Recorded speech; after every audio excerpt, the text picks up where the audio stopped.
কর্মসূচি পালন করতেছি। আমরা আমাদের দাবি দেওয়া না নিয়ে গড়ে দিব না। আপনারা জানেন শাহবাগ ভোটের দেওয়ার সময় আমি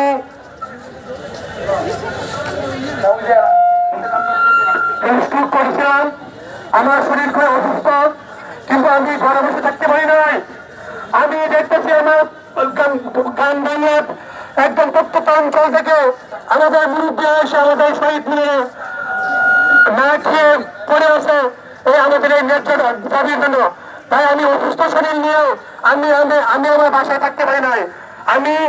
আমি প্রতিজ্ঞা করছি, আমরা এই মাত্র কালী মজুস আমরা প্রতিজ্ঞা করে আসছি, যতক্ষণ পর্যন্ত আমাদের দাবি হবে না হবে ততক্ষণ পর্যন্ত আমরা ঘরে ফিরে যাবো না। আমরা প্রয়োজনে এই শহীদ করে শহীদ হব। আমরা এই অযোগ্য উপদেষ্টা তার সেই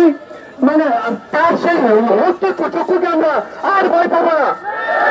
যদি খেতে হয় আপনি আমাদের সকলের সার্টিফিকেশন করুন, তোমার নয় শিখাবো না। আমি সকলকে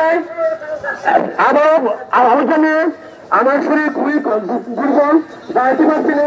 আমি সকলের কাছে আমাদেরকে